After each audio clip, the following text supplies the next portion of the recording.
Now, Shawna, I was invited to introduce you, but would you rather roll with that yourself? Sure. Hi, Shawna's everyone. a self-starter. Enjoy. So my name is Dr. Shawna Pandya. I will be your moderator this morning, and we have three amazing experts. By way of background, I am a physician with a specialization in extreme environment, space medicine, and I will be going to space on a research spaceflight as early as next year with Virgin Galactic.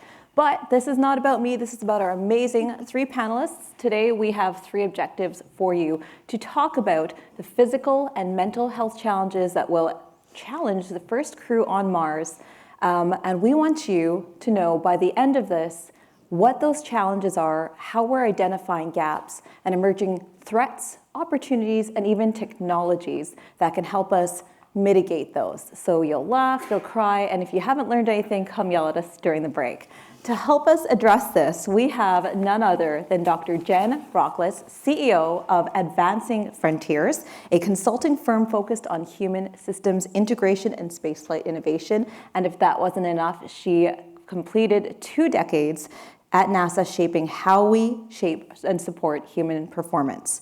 Next to her, we have Dr. Kaleigh Stabenau, Assistant Clinical Professor in Otolaryngology at the University of California, Irvine, where she focuses on acute care and facial trauma. And if that weren't enough, she was also the inaugural fellow at the Arizona Program for Exploration Medicine and Surgery.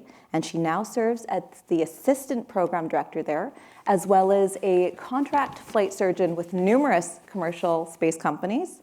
And last but not least, to round us out, you have Funam Bagley, a world's renowned space architect and designer, and she has worked all over the world in numerous projects from neurovestibular design to space design. So if you need a subject of a panel of more qualified subject matter experts, I don't think you'll find it.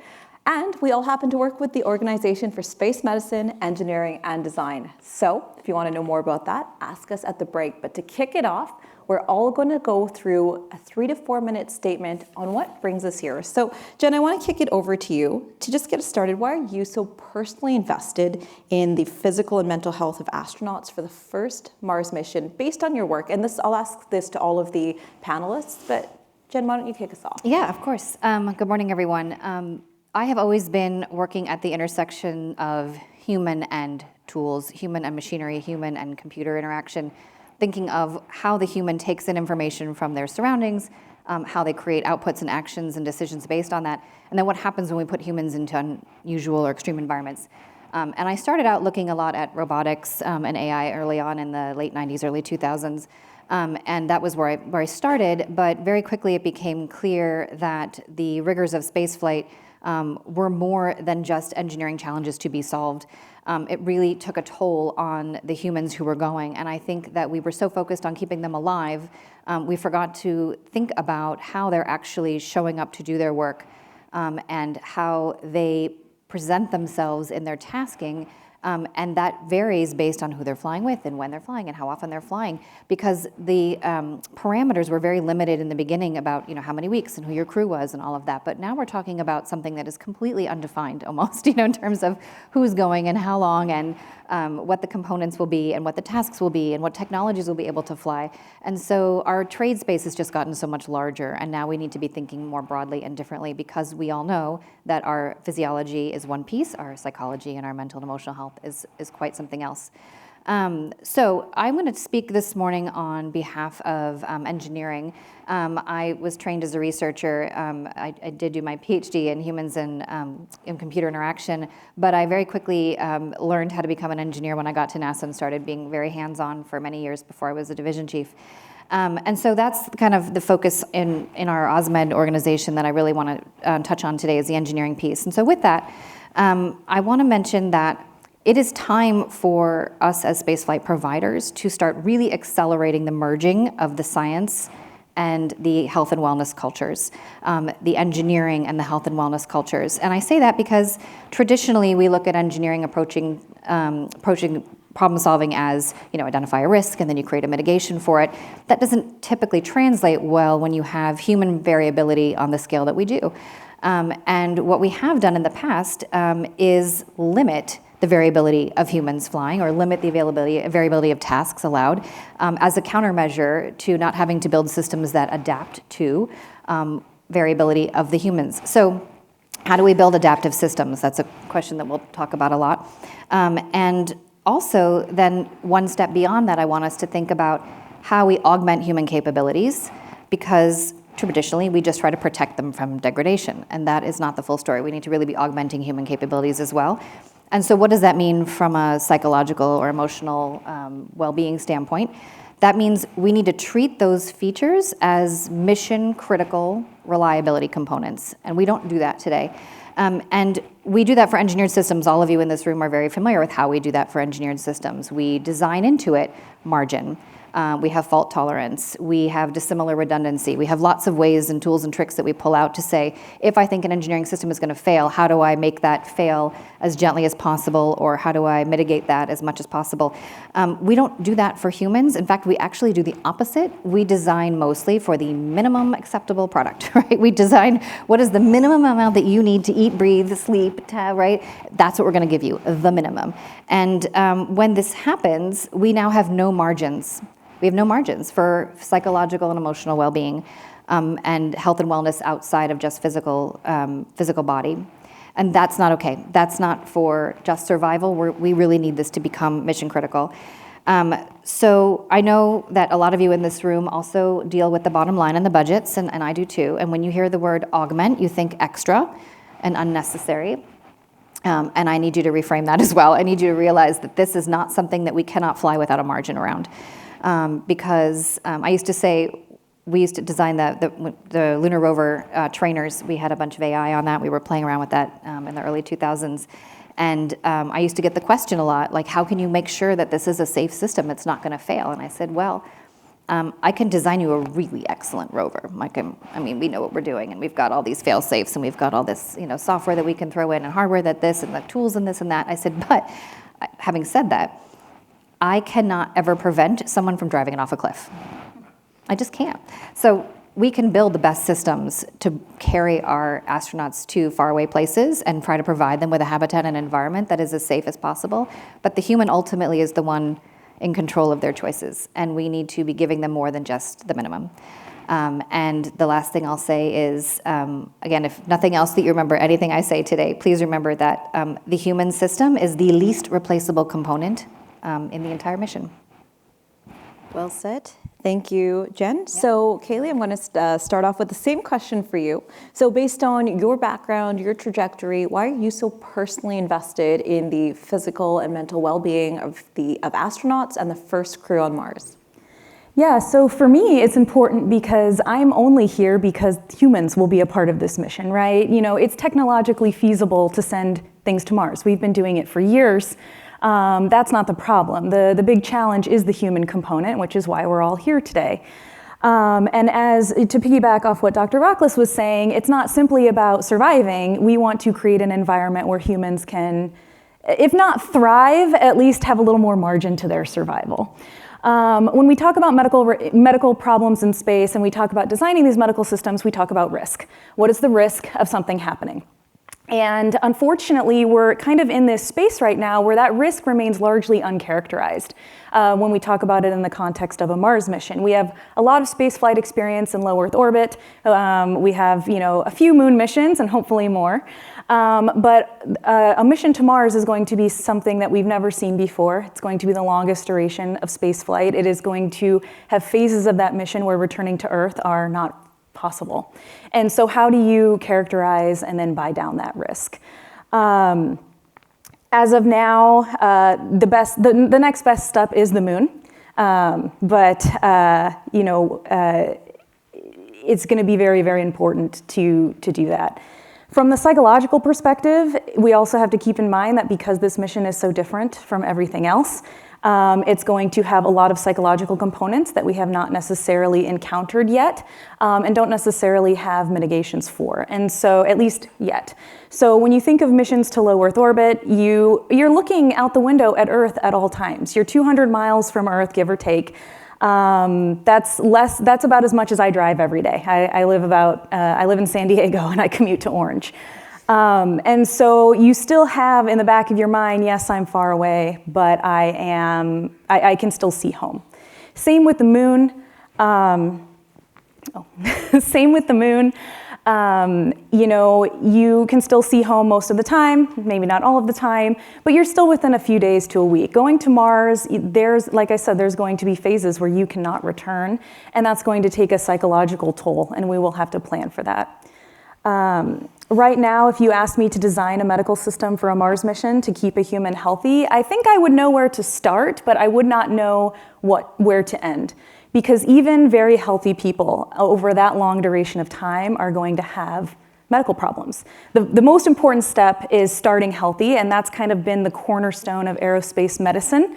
Up to this point is preventing problems. But when you talk about a Mars mission and you talk about what that mission is going to look like, you are going to run into medical problems that there's really no feasible way to present. And so you have to be able to address that. But as we all know, we're limited by what we can take. And so we have to make sure that we at least have a good understanding of what is likely to occur.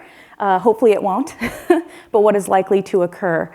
I had one more thought and then just lost it there. But so right now, a lot of that work is done with modeling. You know, we have the integrated medical model, we have impact. Now that's for low Earth orbit and the moon. We don't really necessarily have a model for Mars yet, but models are only as good as the data that you put in. So kind of bringing this full circle, we just simply don't have enough data to be able to fully characterize that risk so that we can buy down that risk.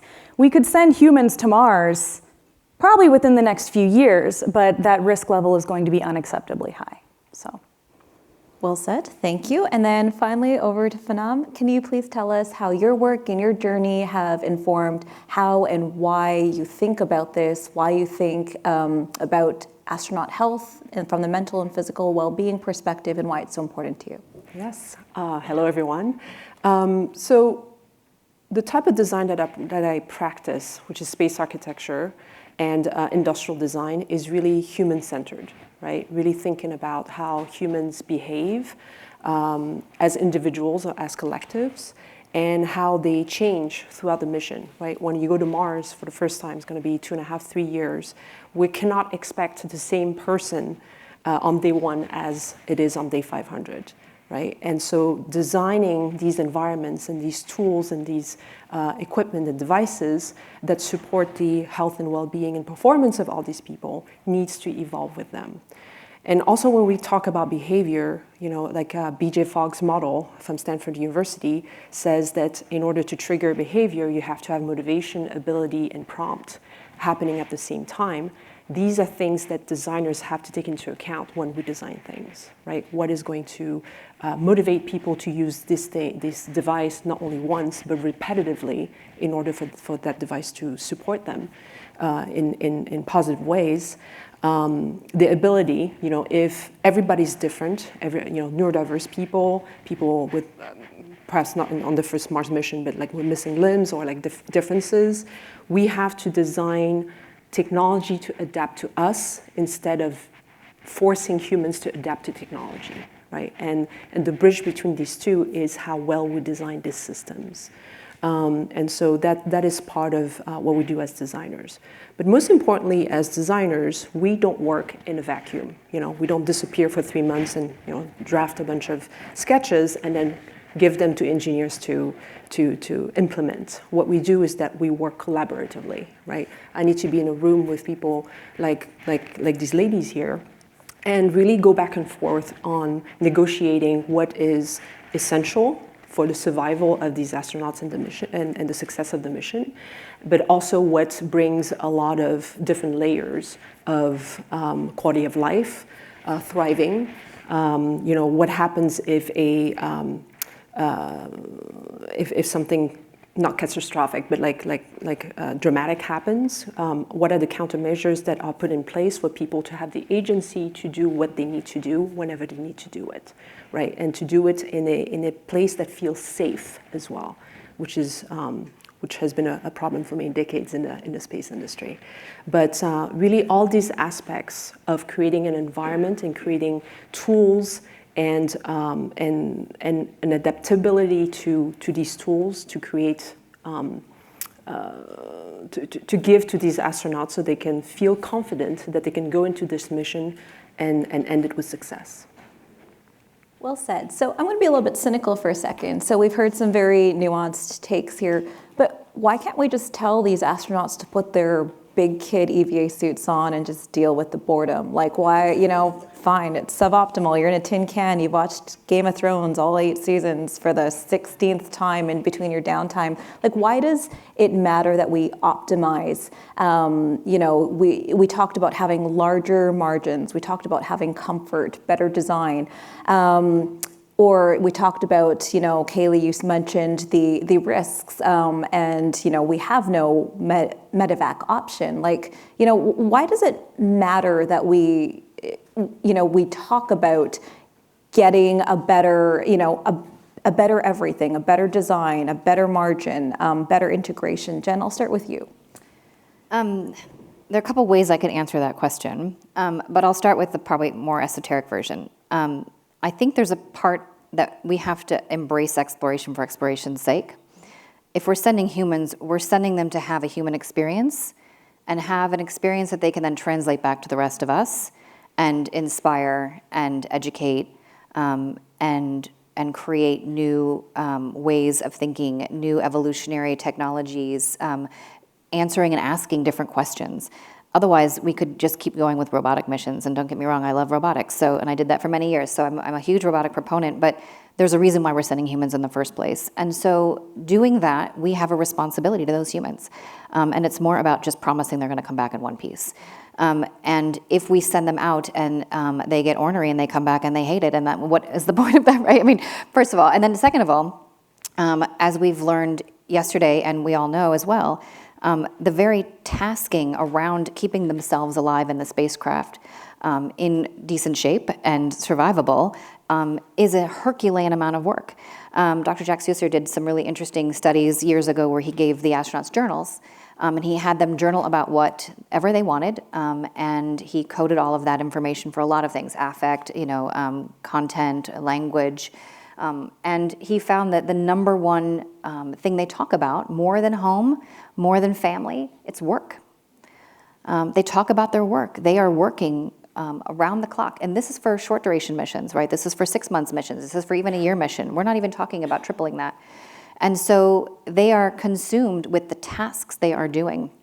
And everything else can kind of get pushed, right? We see third quarter effects in terms of their happiness and their affect and their mood. They have conferences with family and opportunities for that. When you're Earth independent, those will go away.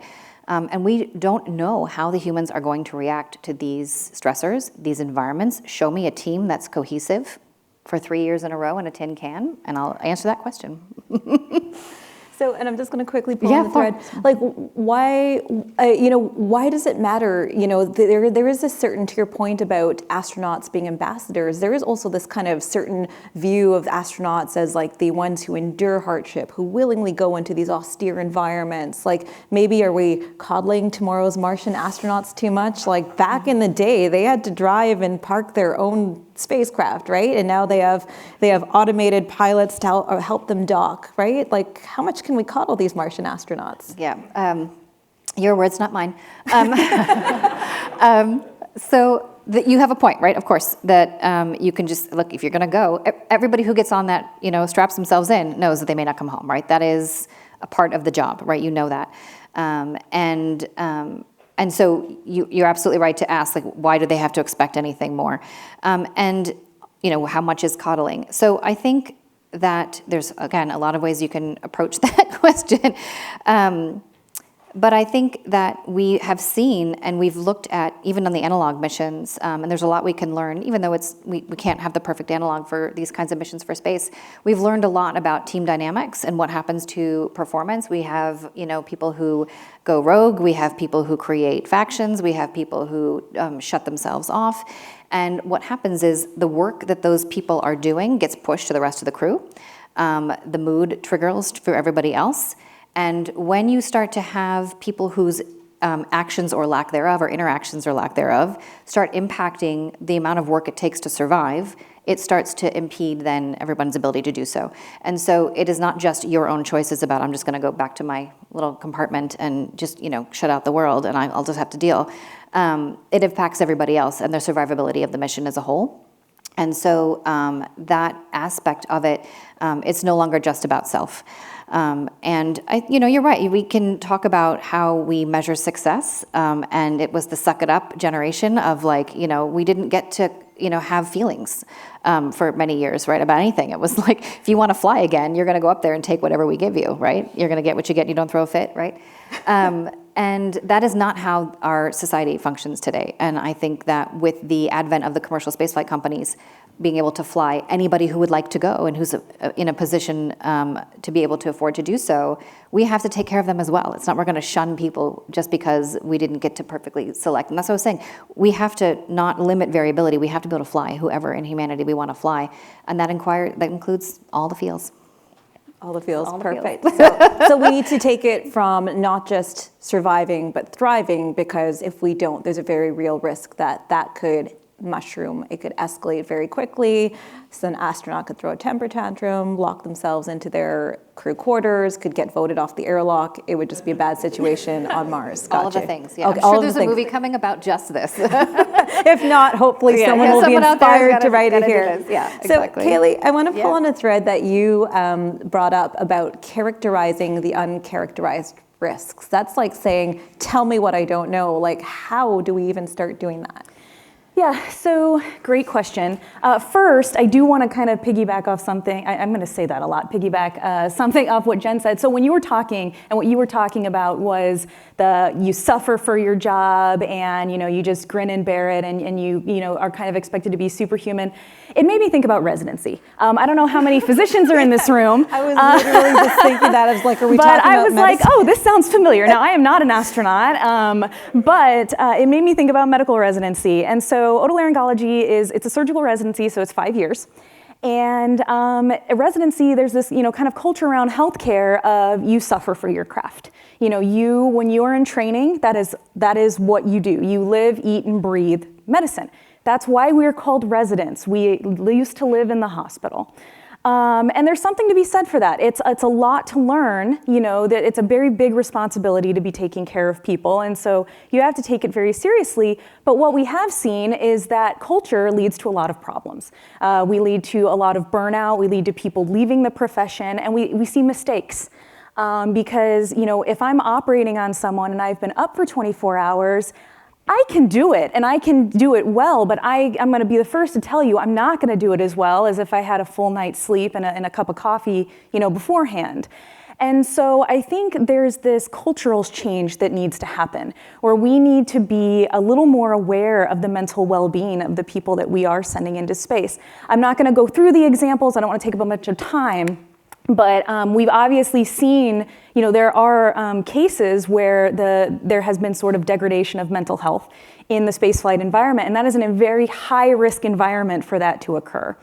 Unfortunately, we're not starting off on a good foot, right? I can only speak for America, but mental health care in this country is not great. And so even terrestrially, we're not very good about talking about this and about addressing it and about ensuring it. And so that's just mainly throwing a problem out into the ether, not necessarily offering a solution, so to speak. But anyway, that's what I was thinking when you were saying that. But I'm going to put you on the spot a little bit there, because you've identified those problems both in spaceflight and in medicine. We unfortunately have a front row seat to that. So surely maybe the wheels are turning, saying, well, this could be a fix if we just did this. Are there either maybe 3 specific problem spaces or 1 specific problem space or even solution space that to optimize mental health? Because now as we're pulling upon this thread, we're saying, well, it's not just about surviving, it's about comfort, creating that space to perform, be yourself, not always operating at that high stress level, because when you're at that high stress level, you're on a tightrope, it's greased, there's alligators circling below, they may have laser beams looking up at you, it's a very bad situation, there's a lot of risk, right? And so, well, how do we create that safety net? Yeah, so you hear the term, happy and healthy, right? Happiness and health kind of go hand in hand. And so from a medical perspective, it is important to ensure the mental health because that's going to translate directly into physical health. And that is one mitigation to help buy down risk, is to ensure the mental well-being of our astronauts. As far as how we can do that, I think we start by acknowledging that even though astronauts, we kind of put them on this pedestal as being superhuman, and I don't want to talk down to astronauts, they are incredibly accomplished, but they're still human. And again, kind of going back to how we started this, the whole point of this talk and why we're all here is to send humans to an an extraterrestrial place, in this case, the moon and Mars. And so I think the first thing is you just need to acknowledge that. You need to acknowledge these people are human. And even these superhumans have people home that they love. They have things that they miss. They're in a stressful environment and they feel that stress. They may not admit it. That touches on a whole nother can of worms as far as being able to be vulnerable in a field where historically vulnerability has excluded you.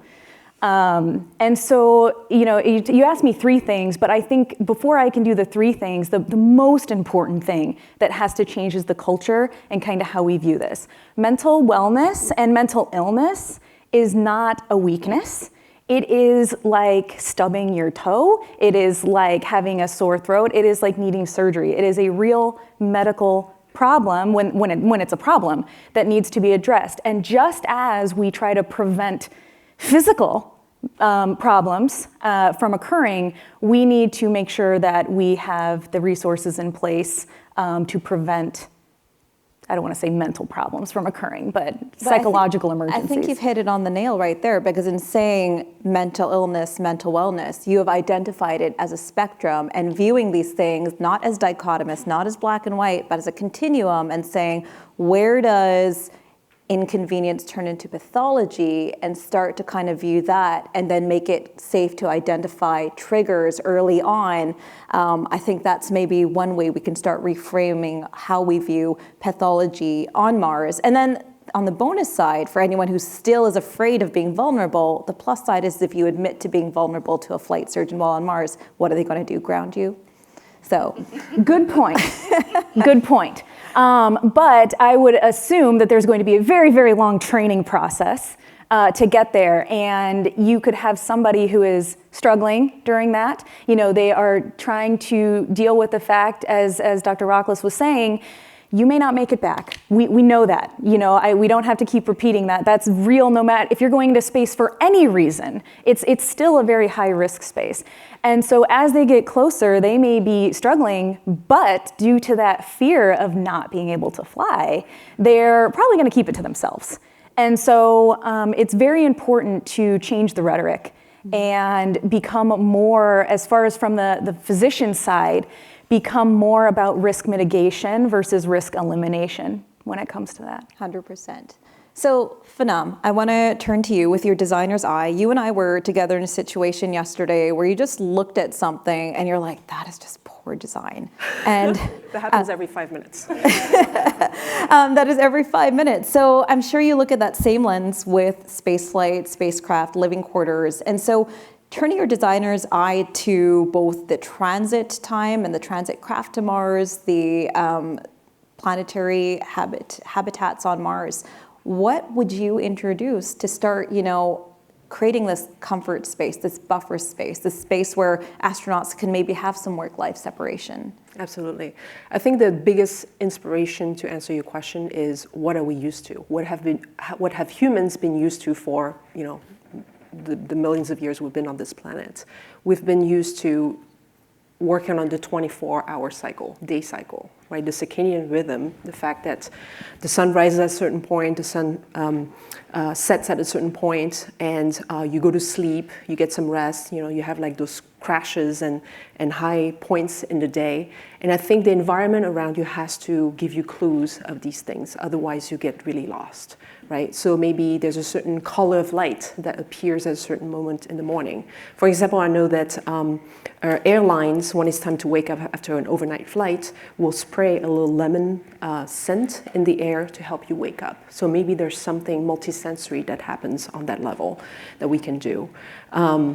when it comes to sleep, right, we're used, like humans or anybody who lives on this planet, is used to having gravity, pushing us against a comfortable mattress. And of course, when you are in transit in microgravity, you're not going to experience that. So what other design tools can you use to help with that? Maybe you're cinching against a surface. Maybe there's like an inflatable that's like constricting your body into a fetal position. Maybe there's a way to toss and turn that is a little bit more familiar than having your arms floating around. You can also have technology help with all of that. So I've designed quite a few devices that help people sleep and stay asleep all night using technology related to like neuroscience, electrostimulation of the prefrontal cortex and things like that. So there are certain wearables, for example, you can put on your body or inside your body that can help with that.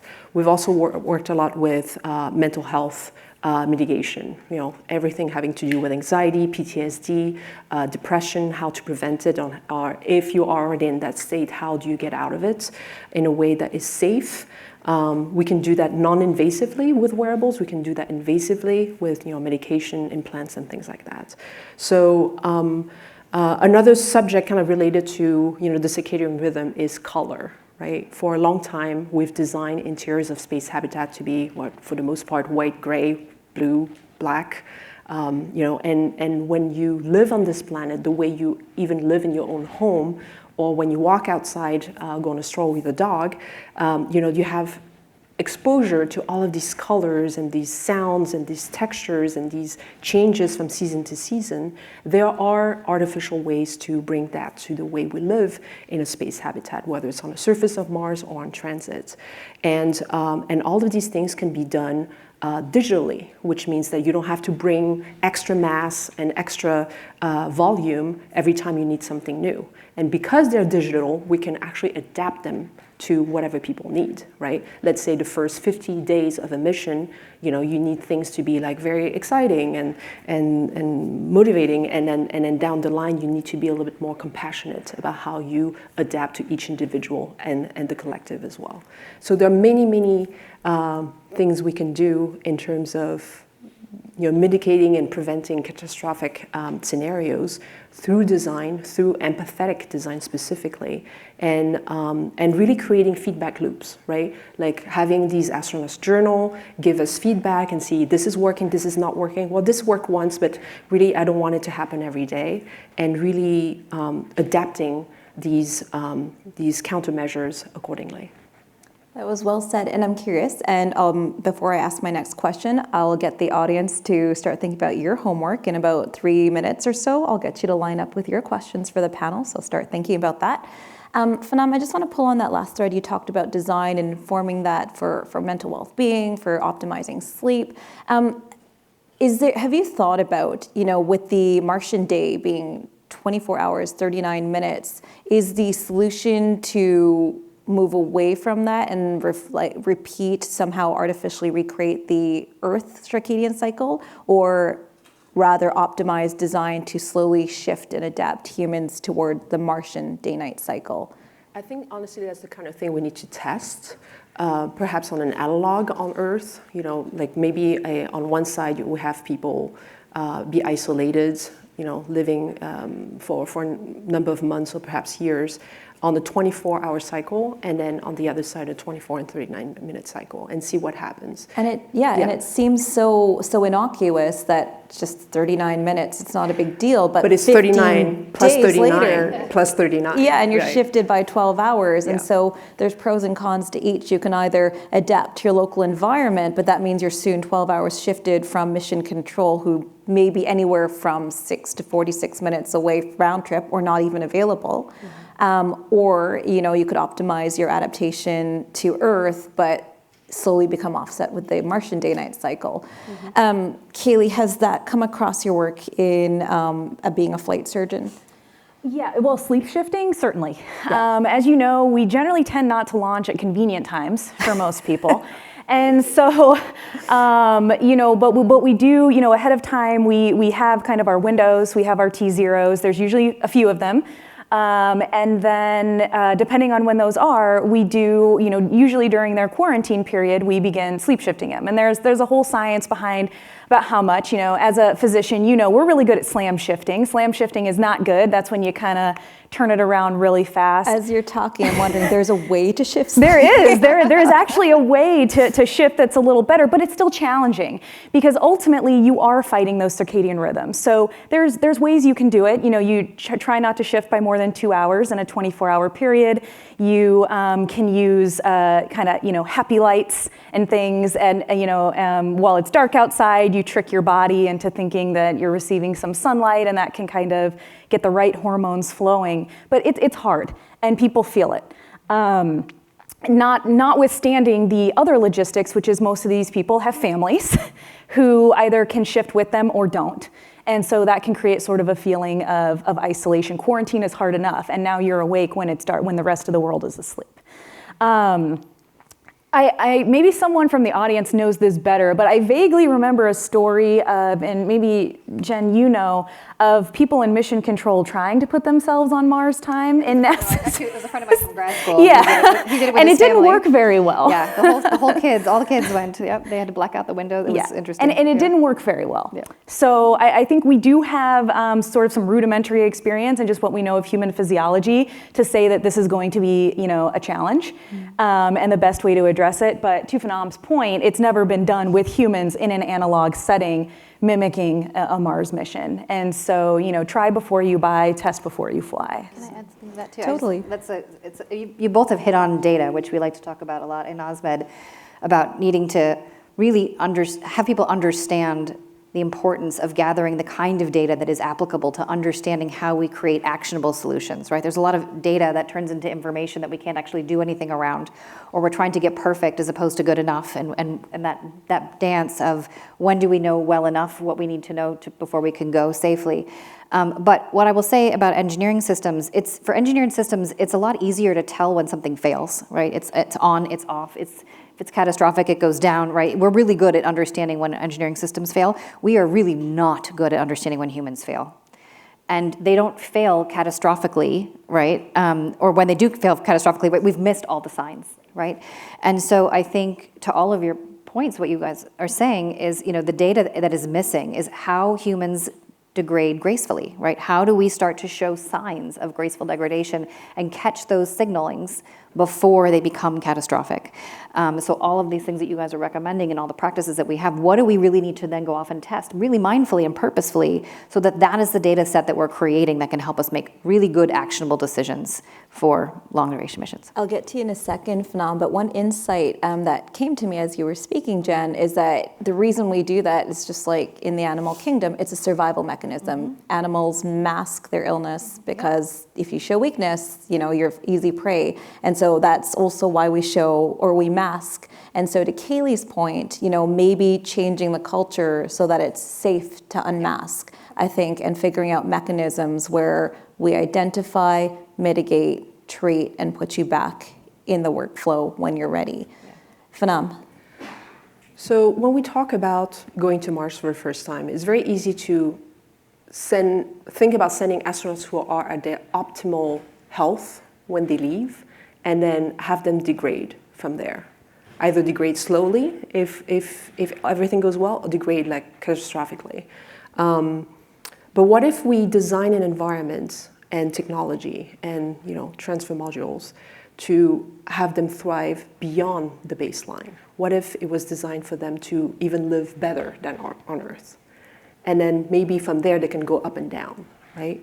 And there are many ways we can do that by using technology and making the environment really customized to each of their needs and giving them variety and introducing culture and all of those little things that make every day a little bit more supportive. But there's a give and take. What can we take in terms of mass and volume? What can we negotiate in terms of the way the architecture and the mission is designed? And what kind of importance do we give the voice of the astronauts going on these missions, right? And so we need to redirect the hierarchy of how we make decisions, right? Like the engineering needs to be figured out. There's no way around it, the function of it. But the human aspect of it has, as Jen was saying in the very beginning, it's something that needs to be taken into account very seriously from the beginning and given a margin of error and possibility and imagination that is much wider than what we do today. So you want to go from degrade to upgrade. Upgrade. On Mars. What if living on Mars was better than here? What does that look like? Mass exodus to Mars then, right? Yeah. So what does that look like? What does an upgraded human look like? I'm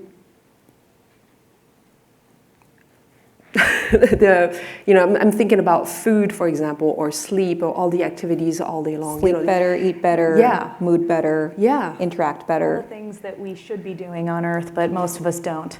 Yeah. So, And we haven't talked about AI, but I'll just put that that out was there. going to be my next question. So before Yeah. we get to the technology upgrades that can help us, so now we're suddenly thinking, instead of how do we prevent pathology, to how do we not just provide the standard of care on Mars, but surpass it and then take those insights to help impact positively healthcare on Earth. Yeah. And so I'll throw this whole question to the whole panel. What does living our best life look like? What does being an upgraded human look like? Maybe Jen, do you have any thoughts? I have a lot of thoughts. So one of my other jobs is I'm also a personal and team and family coach. So I think about this a lot.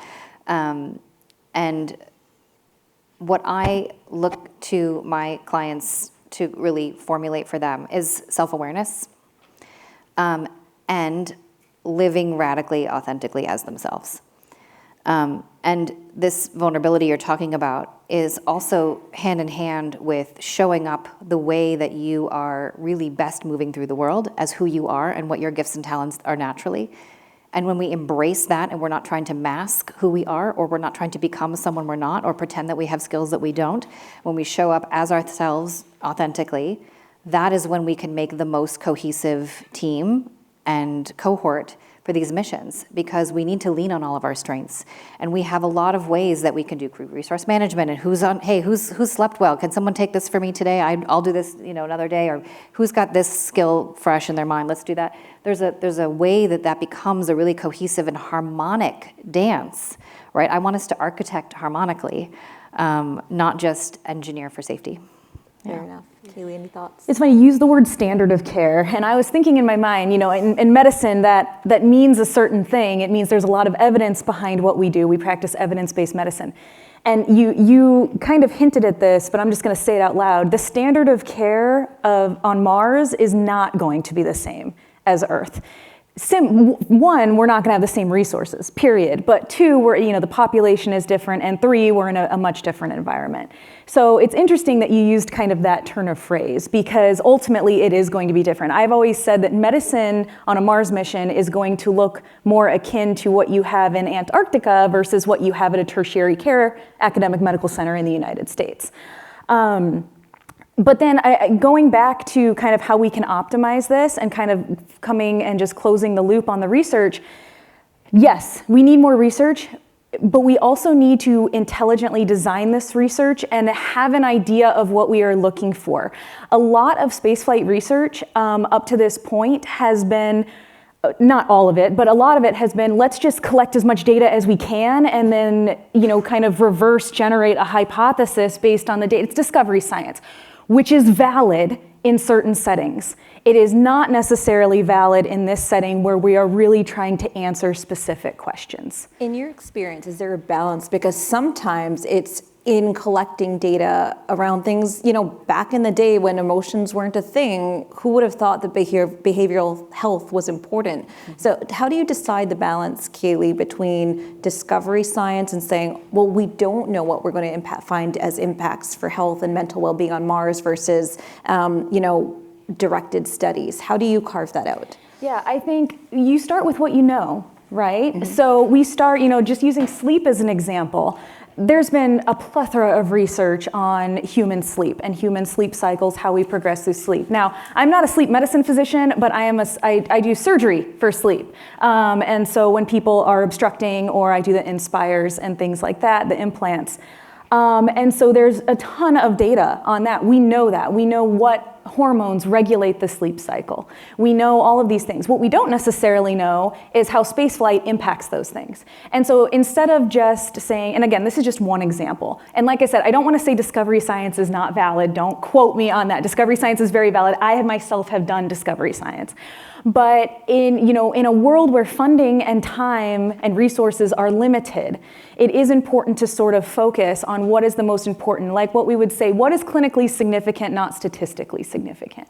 And so it's, okay, we know how sleep works. Now, let's change the environment. Let's change some of the variables that we know are going to be impacted. And now let's see what happens and study them to the best of our ability in the analogs and other environments we have. This is yet another reason, when going way back to when you asked me the first question, which I never answered, about characterizing uncharacterized risk. This is why I like to think of the moon as like a lab for Mars, right? Because a lot of the variables, I mean, the moon has gravity, it's not as much as Mars as we know, but a lot of these things, as far as, prolonged transit, we kind of can get that data from LEO, okay? But as far as prolonged living on a surface with altered gravity, altered circadian rhythms, altered day-night cycles, that's where you can start really digging into those questions. And then again, resource limitation being what it is, if you have something targeted to look at that you think can answer your question, those are the things to hone in on. Well said. So I want to quickly get to the question on technology, because I know that's probably burning in a lot of people's minds. Jen, I know you had some thoughts on that. Quickly, if we could maybe all name top 2 technologies that we would love to help augment, enhance the crew's lives on Mars. Jen?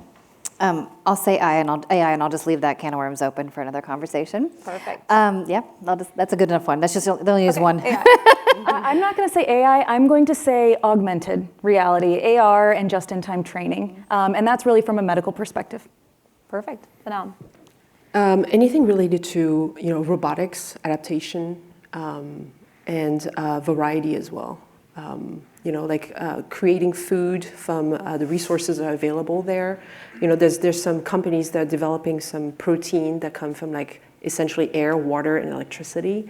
How do we create different types of a variety of texture, of flavor, perhaps shapes that we're used to in terms of food, and same thing for the environment, right? How do we integrate robotics and modularity in the space so it adapts to whatever people need and create the variety of environment that we're used to on this planet, right? We're not used to living in, except for during the pandemic, we're not used to living in the same 2 rooms, looking at the same 5 people for an extended amount of time. That will turn anybody crazy, to be completely honest. So all this technology that support us and adapt to us without having us inputting anything that we need in real time. It needs to react to our senses, perhaps closed loop system, feedback loop, and things like that would be fantastic. And really a balance between the physical health support, the behavioral health support, mental health support, all at once, and really pulling away from the cognitive load that is already extended to the thinnest because of all the operations and maintenance that all these astronauts have to do all day. Having them do the least and experiencing the most is what technology should have them do. Well said. So we have time for one burning question from the audience. If anyone is, I can't see you, so I see one person in the aisle right there with the hand up. Yes, yeah. You can just yell. I'll repeat the question. For the people online, they need to. I'll repeat the question, yeah. Hi everyone. Elif Space Policy Institute. First of all, I'd like to thank you all because it was a great discussion that I was waiting for. And thank you for your moderation. That was perfect in every way that you go into detail. My question is, seems a little bit out of the context, but I see that it's I really deem it very interrelated to what you're studying and what you're talking here. So does do guys or do any scientists have, or from your own knowledge, have experimented any human beings or just some astronaut candidates on conditioning themselves psychologically and actually cognitively to make things in balance in the long-term human space missions? So you're asking about what experiments have been done So- for psychological preparation for these Mars-like missions? Yes, but I just actually got out of this question from a point where so when we were talking about like the superhuman being, right? Like the upgraded human being version. So you have to be very balanced regardless of the space-time context. So when I'm thinking about that, I'm really thinking about conditioning and making yourself believe, because it's possible. We have a lot of experiments on that out there. So we can actually make us believe in some things. For example, we cannot, there are Sure. experiments So that... in the interest of time, I'll summarize the question. Please. Yeah. One person who wants to take this, what are the experiments on how astronauts have prepared themselves and conditioned themselves for these austere environments? Who wants to take that? I don't know of any, like, outside of, I would say, like Mars 500 is probably one of the ones that we've seen, which was the 500-day study analog mission, where they did a lot of this kind of preparation work and then data collection. I don't know too many other specific ones. There may be some other, I can point you to some folks who might know for some of the analogs in the audience. But it's a great question because, again, to Kaleigh's point about, how do we reverse engineer what we want to collect to understand how well we did at preparation and what are we preparing them for? Because we don't know that we've captured an understanding of what all the first quarter, second quarter, third quarter effects are on the human psyche.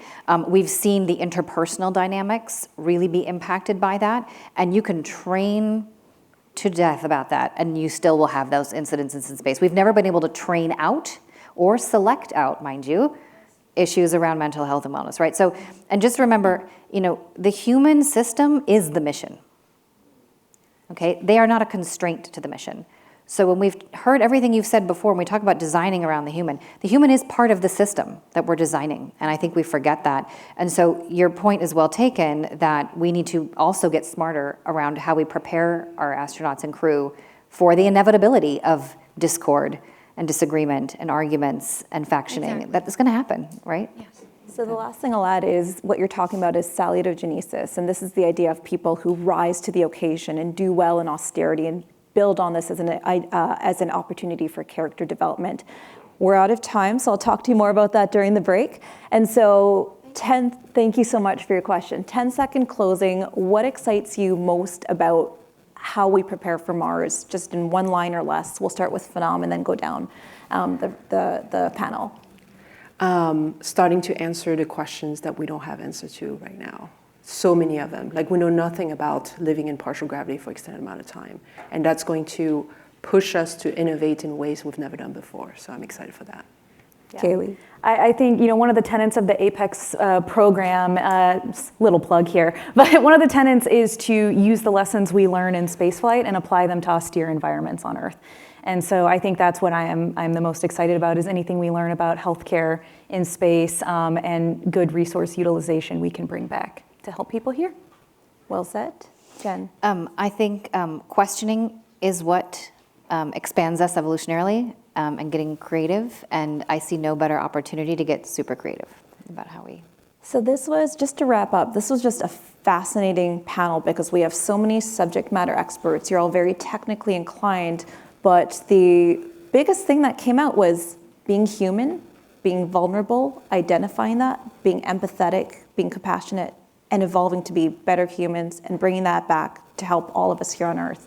And maybe that's what it fundamentally means to be an explorer, to take that unique vantage point and shed it upon other humans so that they can share in that as well. So thank you all for your perspectives. They'll be around during the break, I think. Yes? Okay. And give it up for our panelists.